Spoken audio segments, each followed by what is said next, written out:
What do you see when you look at me? 1960s psychologists commonly used ink blots in projective testing. They would present these abstract images to patients and then record and analyze their stated perceptions. The key factor was that these blots of ink looked familiar enough to inspire close examination, yet abstract enough to prevent conclusive findings. Thus, if a patient was confident that an ink blot had a definitive subject, that would indicate a projection, which could reveal information about a patient's underlying thought patterns, personality traits, or emotional functioning. Today, society has become so polarized that one no longer needs to present an abstract image to evoke revealing interpretation. A photo with a crystal clear subject can elicit as wide a range of responses as an image in the Rorschach test. What do you see here? A burning building, no doubt. But how do you interpret it? What does it mean? How does it make you feel? A decade or two ago, this would have been easy. If you're in a building and someone yells fire, you run. Try to escape.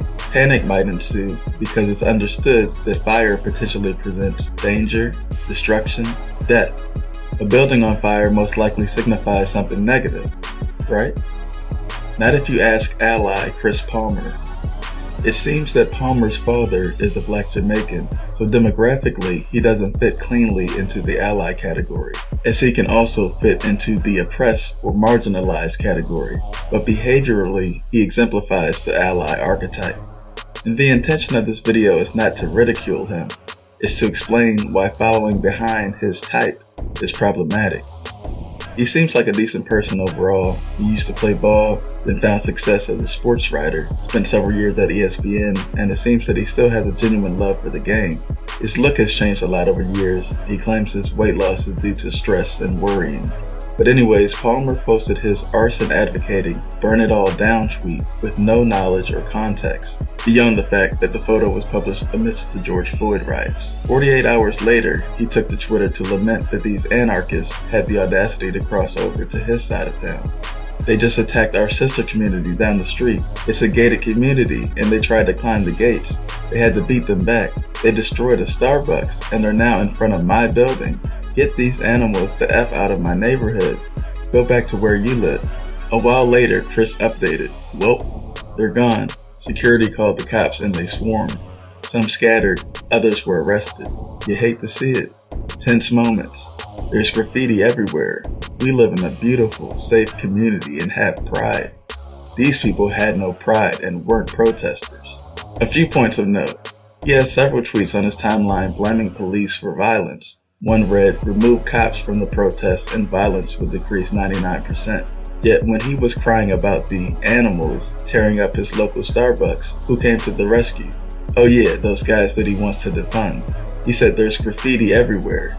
So what? Tagging is one of the 5 elements of hip-hop, so what's the problem? And lastly, his own hypocrisy started to dawn on him, so he tried to clean it up and draw a distinction between the people who burned down an unknown building and the people who destroyed a building that he liked.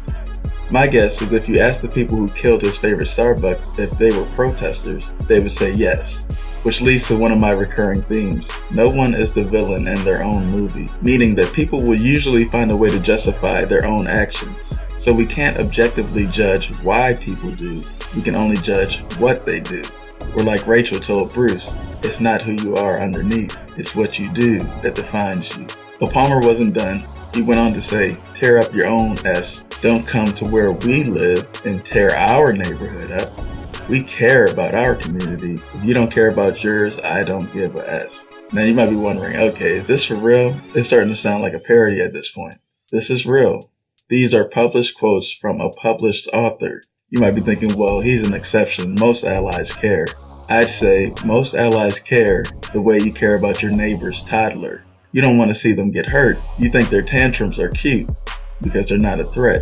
They're not strong enough to do any significant damage, but when the ball starts landing near your car, the novelty starts to wear off. But the splaining continued.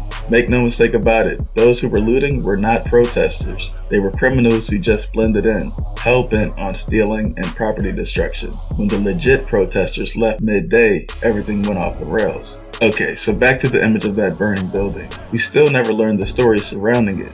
Well, it was later reported that it was a residential building. Fortunately, no one was home. The reason why? because it was a new affordable housing development, set to hit the market a few months later. The 6-story apartment contained 198 units aimed at low-income tenants, and at least 36 units aimed at very low-income tenants. The protesters who burned down that building are probably frustrated with their own positions in life, not as successful as they would like to be. But the irony is that their actions actually undermine their potential to change their positions in life, to become more successful. The building's developer, Wellington Management, had been investing heavily in that Minneapolis area over the past decade. Wellington has also developed commercial property in the area, but what business wants to be left vulnerable to indiscriminate vandalism?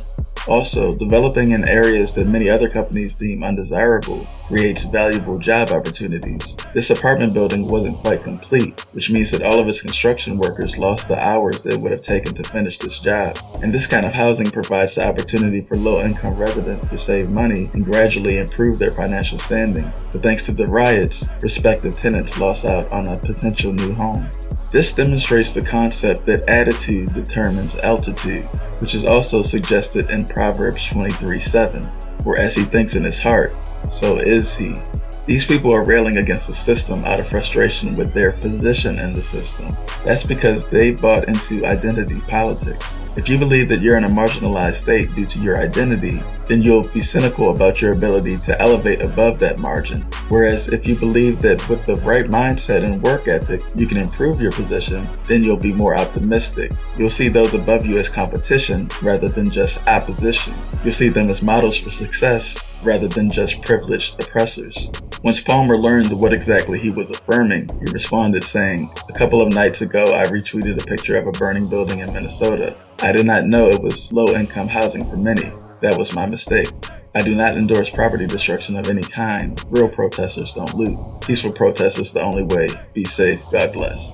Okay, a few notes. If he doesn't endorse property destruction of any kind, then he wouldn't need to specify that this was low-income housing. Why would that matter? If it was just one rich guy's guest house, the rioters still wouldn't have the right to torch it.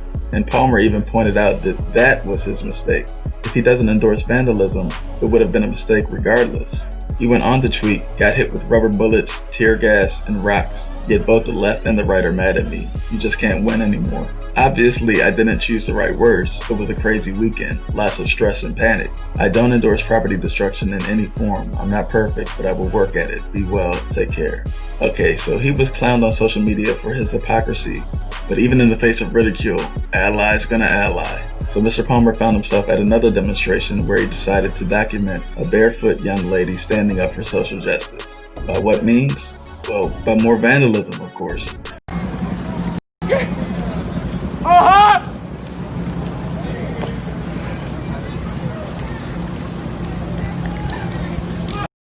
So we'll call this sister Melly Poppins.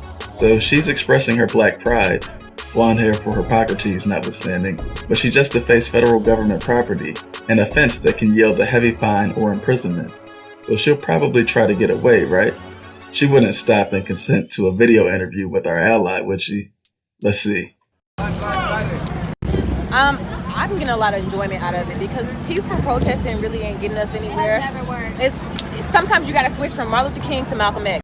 Never mind the fact that MLK encouraged protest and Malcolm X did not.